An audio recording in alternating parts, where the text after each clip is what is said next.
Today on Forbes, Eric Trump has gotten 10 times richer since Dad's election. Eric Trump, who's been managing his father's business for 9 years now, does not own a stake in any of the real estate for which the Trump Organization is known. He did, however, inherit something even more valuable. Over the last year, Donald Trump has offered a masterclass in turning political fame into personal fortune. Eric has proven to be the best student and is now worth an estimated $400 million, more than any of his siblings.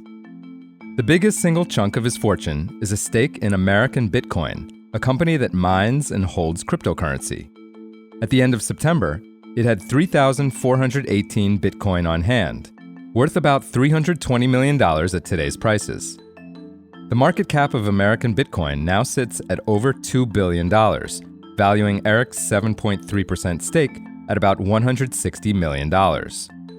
In early September, Eric boasted on television, quote, "We have massive aspirations to be the absolute best crypto company on earth.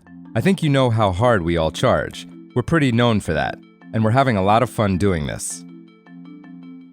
It's difficult not to have fun when you're making millions of dollars, and American Bitcoin is hardly the only valuable venture on Eric's mind. His share of World Liberty Financial, which his father launched alongside his sons Eric, Donald Trump Jr., and Barron shortly before the election last year, has netted Eric an estimated $135 million. Combined with a few other new assets, the two crypto ventures have boosted Eric's net worth to 10 times where it sat on the eve of his father's return to the White House. Reached for comment, Eric disputed the valuation but declined to explain why. Eric's American Bitcoin windfall began as American Data Centers, or ADC, an opaque venture that he launched with his older brother in February. Just over a month later, ADC effectively merged with Hut 8, a Bitcoin mining operation, to create American Bitcoin. In May, American Bitcoin announced a merger, completed in early September, with Griffon, a publicly traded crypto mining company. The overarching goal is to set up enough computers to solve the puzzles that unlock Bitcoins for as cheaply as possible, then watch the company's stockpile grow even larger. The combined operation arrived on the public markets on September 3rd with a new ticker symbol, ABTC.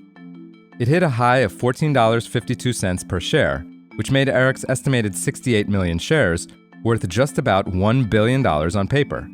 But the hype quickly died down. ABTC closed at $8.04 that day. Then it kept sliding, including a drop of 42% this past week to $2.39 per share as of Thursday morning. Eric chalked up the most recent drop to the unlocking of private placement shares for some early investors. On X, he posted, quote, "I'm holding all my @ABTC shares. I'm 100% committed to leading the industry." When Forbes valued the Trump family in mid-September as part of the annual Forbes 400 rankings, Eric was worth an estimated $750 million, about $500 million of which was his American Bitcoin stake. That's down dramatically now, but still leaves him vastly richer than last year. And the success of World Liberty Financial has padded Eric's pockets with even more crypto cash. His father controls 70% of the family's stake in the company, according to his most recent financial disclosures. Assuming the remaining 30% is split between Eric, Don Jr., and Barron, all of whom are listed as co-founders, Forbes estimates that Eric would have received about $80 million in cash after taxes from sales of the coins, plus $36 million of his own tokens and $19 million of USD1, World Liberty's stablecoin business. It all combines to dwarf Eric's original source of income, his work for the Trump Organization, which he first joined in 2006.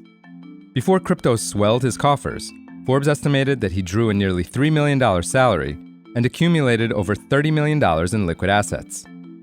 With his father back on top of American politics, Eric has benefited from renewed foreign interest in deals with the Trump Organization. Last year, he hauled in an estimated $3.2 million from new licensing deals in Dubai, Saudi Arabia, and Vietnam.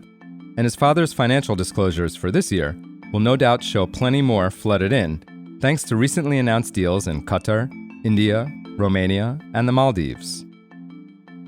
For full coverage, check out Kyle Kahn Mullins' piece on forbes.com. This is Kieran Meadows from Forbes. Thanks for tuning in.